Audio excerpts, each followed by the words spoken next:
O problema, e isso que irrita, é que as pessoas estão a fim de ouvir historinha, conto da carochinha. Então, olha só, o Trump vai vir resolver. Aí as pessoas imaginam o quê? Que o Trump vai vir com uns aviões, vão bombardear a Rocinha? Que conversa mole. Essa simplificação burra que engana as pessoas. E as pessoas são levadas a erro e acham, pronto, o Trump vai me salvar. Não vai te salvar. Não vai te salvar. Ainda mais um Flávio Bolsonaro que anda com gente do Comando Vermelho. Ele anda com esses caras. O Bacelar, que era o parceiro dele, é do Comando Vermelho. De novo aqui conosco, alegria de receber. Renan, bem-vindo. Já logo responde essa pergunta. 25% nas tarifas entre os produtos que os Estados Unidos não precisam de forma imediata, tipo produtos como o avião, peças de avião, o café, as carnes selecionadas, as frutas sofisticadas, o resto entra na lista. Você acha que dessa vez o governo consegue reverter esse tarifaço? Eu acho que o Donald Trump, toda semana ele tenta ajudar um amigo dele aqui no Brasil. Semana passada ele ajudou o Flávio, tirou uma foto com o Flávio, e essa semana ele está ajudando o Lula. A ideia toda dele tarifar produtos brasileiros para o Lula gera uma espécie de um enfrentamento, em que o Lula defende a nossa nação, supostamente, vamos colocar aí, contra os abusos do Donald Trump. A relação comercial Brasil-Estados Unidos, relação complicada. Os Estados Unidos, eles têm um saldo positivo conosco na balança comercial, mas consideram que, ainda assim, o Brasil pratica, vamos dizer, tarifas abusivas em algumas áreas. O problema da pirataria é um problema clássico brasileiro, a gente não pode negar. O Brasil realmente tem pirataria de muitas marcas, não só americanas, mas marcas do mundo inteiro. E aí, como parte do jogo geopolítico que eles fazem, os Donald Trump voltam a apertar o Brasil. Eu juro, sim, aqui não acredito em... Não acredito em bruxas, mas que elas existem, né? Parece, assim, perfeito pro Lula. Mais ou menos na mesma época do ano passado foi também, por volta da meiuca do ano, você ter um evento de enfrentamento tarifário com o Donald Trump. Virou um herói, né? Exatamente. Então, pro Lula, pra gente entender, pro Lula isso é bom. E aí a gente fica sendo pautado pelo Donald Trump na política interna brasileira e nas eleições brasileiras. A real, nós não podemos ter ideologia para lidar com os Estados Unidos. Nem para um lado, nem para o outro. A gente tem que ser pragmático com os Estados Unidos. Ano passado tinha gente idolatrando o Trump que, ele vai salvar a gente do PCC Comando Vermelho. Não vai.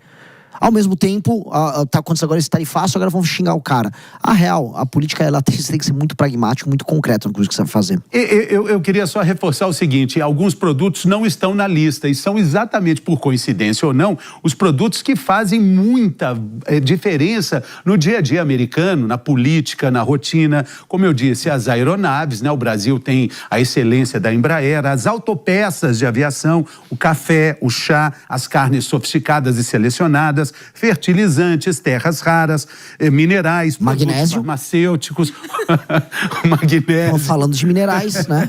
Então, Jess, é muito oportuna essa lista, né? No entanto, vários produtos ligados à nossa vida também econômica serão taxados. 25% não é qualquer coisa. Então, o que o processo acontece agora? O Brasil tem um tempo de resposta e, após isso, vem ou não a efetivação dessa tarifa que exclui vários produtos que são fundamentais para os Estados Unidos. E o porquê disso é óbvio e evidente e relembra a todos os brasileiros qual é o país que você precisa defender. O seu.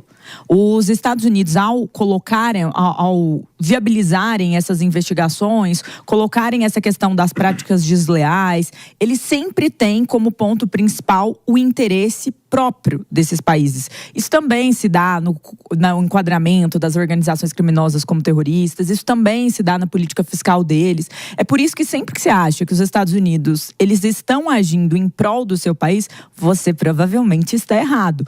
Eles têm interesses próprios, eles têm pautas próprias e o primeiro lugar para eles, como diz o lema de Donald Trump, é a América, os Estados Unidos em primeiro lugar. Porém, eu queria repercutir uma frase do Renan Santos aqui no Sofá. O que fala no sofá não fica no sofá, ecoa pelo mundo. Você disse que a cada semana o Trump ajuda um amigo, agora ajudou o amigo Lula.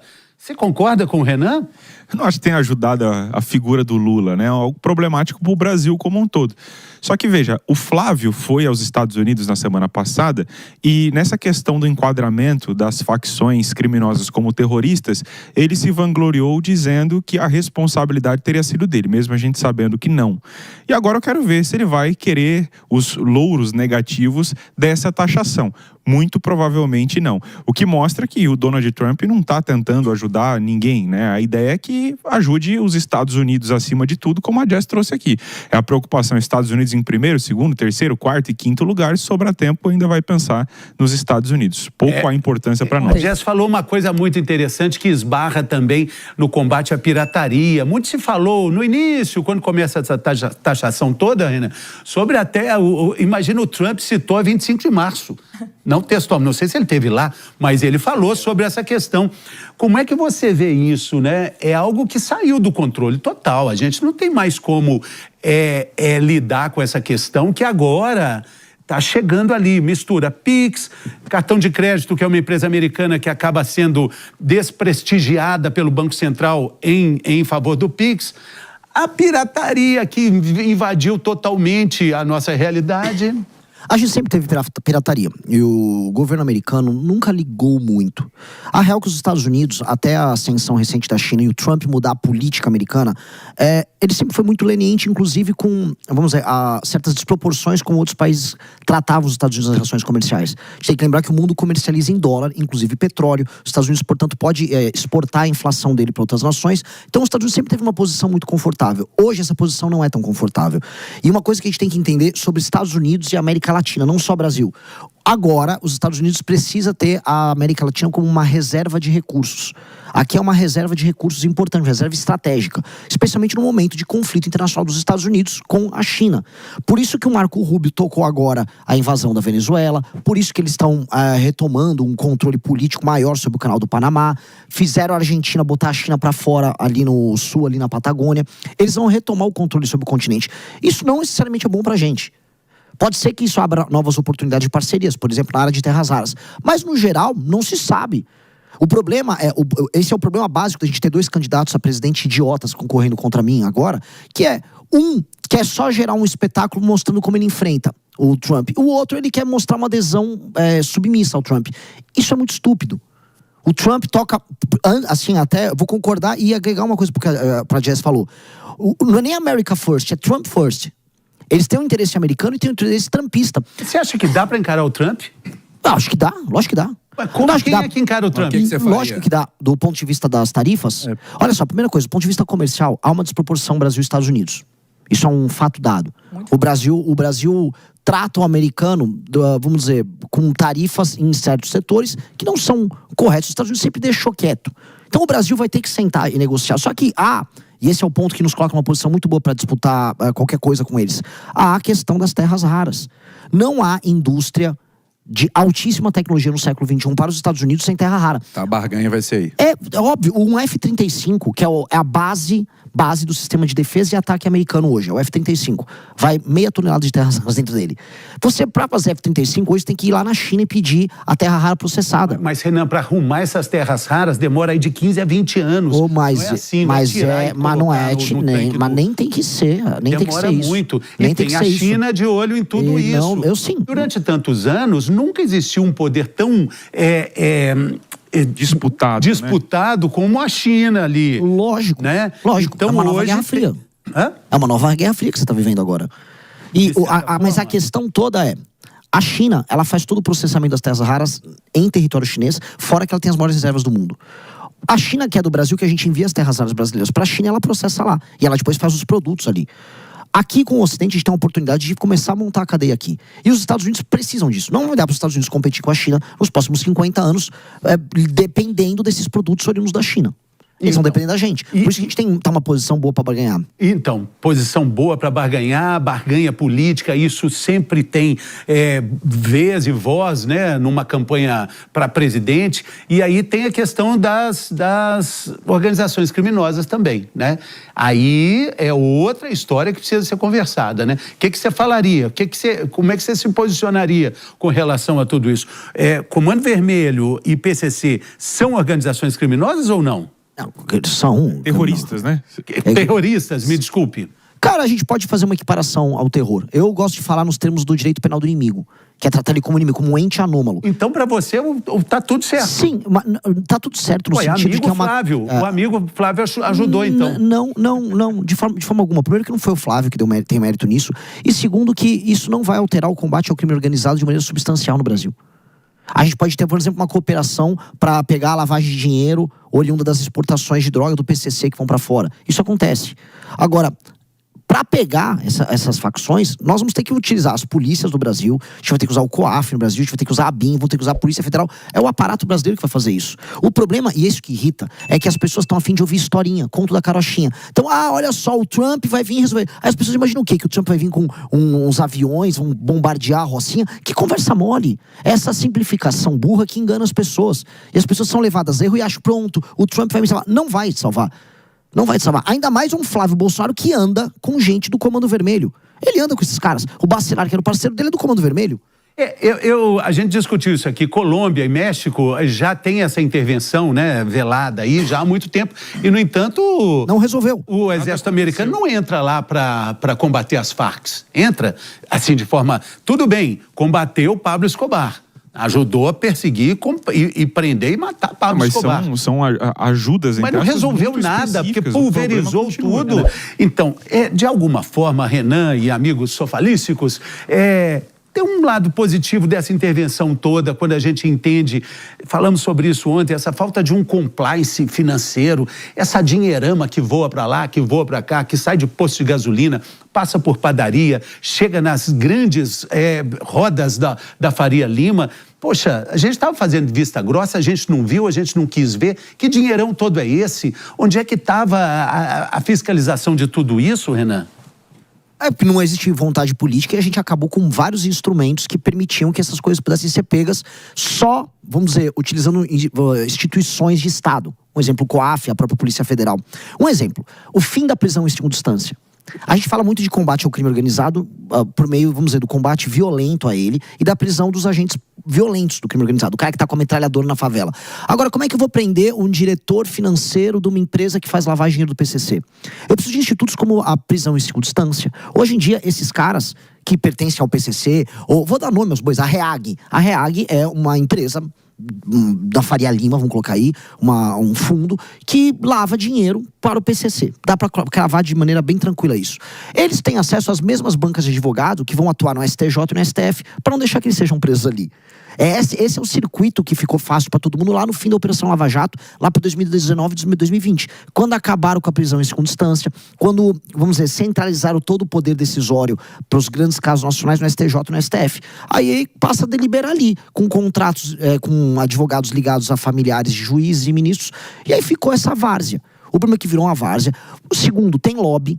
Todas essas instituições têm lobby dentro do governo federal, seja o governo federal anterior, que era o do Bolsonaro, seja o atual governo federal, em especial o atual governo federal de hoje, do Lula. Basta ver que as ONGs ligadas ao crime organizado faziam incursões no Ministério dos Direitos Humanos, no Ministério da Justiça, e houve nenhuma vontade política em resolver esse tema. Então a gente deixou o câncer se alastrar. O lance que é assustador, assim, era óbvio que esse câncer ia se alastrar. Todo mundo sabia que ia dar nisso. Todo mundo sabia que o Brasil estava virando um narco-estado. Mas ninguém teve vontade. É como se fosse aquela pessoa que, assim, você tá com câncer no pulmão e você tá fumando ainda. Você quer continuar fumando com câncer no pulmão. Todo mundo diz, você tá com câncer no pulmão, você vai morrer. O brasileiro é esse paciente. Pois é, mas será que os americanos vão entender esse emaranhado de coisinhas? Eles não ligam. O que sai de um posto de gasolina, o que vai pra favela, o que volta, o que vira fuzil, o que vira arma, o que vira colarinho branco. Que, gente, é difícil entender como é que uma ONG que trabalha com Wi-Fi gratuito na periferia de São Paulo é dona também da produtora do filme que custou mais caro na história do cinema brasileiro. Renan, me conta. Vamos lá, vai. Interesses secundários. Essa ONG é claramente uma ONG de maracutaia. Imagina o KNAI dessa ONG. É uma ONG que trabalha com conhecimento e saber e trabalha com instalação de pontos de Wi-Fi. Só para entender, ela cobrou mais de R$1.000 por cada ponto, sendo que a Prodan, que é uma empresa pública aqui, que já não deve ser a coisa mais eficiente do mundo, cobra R$230 para fazer cada um desses pontos. Por que a Prefeitura de São Paulo fechou o contrato com uma ONG? Eu ia fazer essa pergunta. Por que a Prefeitura fechou, né? Que não é especialista na área, mas que isso aqui é importante. Não é especialista na área. Você vai lá, vou contratar uma ONG para fazer uma instalação. Eventos antes. Eventos, filmes, ela faz qualquer coisa. Ela tem um KNAI completo para pegar coisa pública. Aí eles vão... São empresas diferentes, a ONG e a Go Up. Mas é o mesmo grupo. A gente tá falando do mesmo grupo econômico. A mesma sócia proprietária. Mas o problema... Eu preciso lógico, fala aqui, mas né? a questão do grupo econômico. Porque é muito curioso, então, que a mesma dona da empresa... O contrato é de... É lógico. E todos os contratos das empresas dela são com agentes políticos ligados ao grupo político dela. 156 milhões, né? São Vamos ouvir o que disse o prefeito de São Paulo, Ricardo Nunes, que acabou sendo envolvido nisso também, já que a ONG presta serviços, né, para a prefeitura. E também presta serviço ao filme, ao maior orçamento da história do cinema brasileiro, alvo de suspeitas de desvios de recursos públicos. Vamos ouvir o que disse o prefeito. Ela não pode? Qual o problema? Qual o problema? Aí, gente, vamos ser realistas aqui. Se a questão é política, se eventualmente a questão é política, eu acho que é um erro grave. Eu acho que é um desrespeito à democracia. Se a questão é política, se por acaso for uma questão política. Se estão fazendo isso por conta do filme, aí eu acho grave. Aí eu acho que precisa ter outro tipo de apuração. Aí é uma conotação, se por acaso tem, aí é uma conotação política partidária. Não, lógico que não. Ah, então o problema é o filme. Não, então tá ótimo. Eu tô recebendo aqui de uma imprensa que eu respeito uma preocupação com o filme do Bolsonaro. Do Lula não tem preocupação? Bom, aí que tá o negócio que misturou tudo, de Deus, gente. cara. Virou um balaio de gato, quiprocó. E um sururu. Um sururu, fala. Renan. Patético, resposta patética.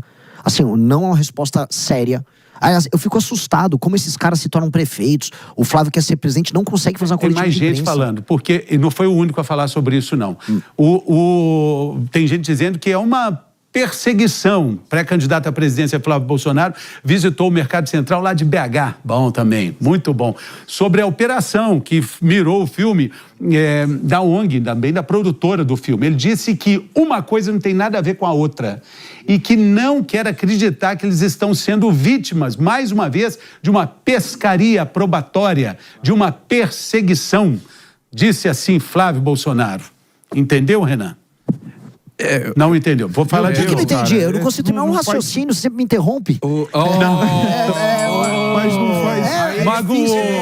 Magoou. Você tá no sofá, meu amigo. Hoje Entendi, é o sofá das interrupções. Uma pergunta, enfim. Essa aqui O sofá é quente. É pinga-pinga. Tem que ser rápido, né? Fazer. Primeiro que aí não falou mais nada. Vai fazer. Não, vou fazer uma greve de silêncio aqui. Você não consegue. Posso falar? É melhor fazer greve de silêncio do que dessas coletivas que o Flávio e o Essas Luiz estão pessoas dando. deveriam fazer uma greve de silêncio que talvez fosse Pelo melhor amor para de suas. Deus. Gostou desse vídeo? Então, se inscreva no canal, deixe seu like e ative as notificações para nos ajudar a crescer e trazer mais conteúdo informativo do Missão para você.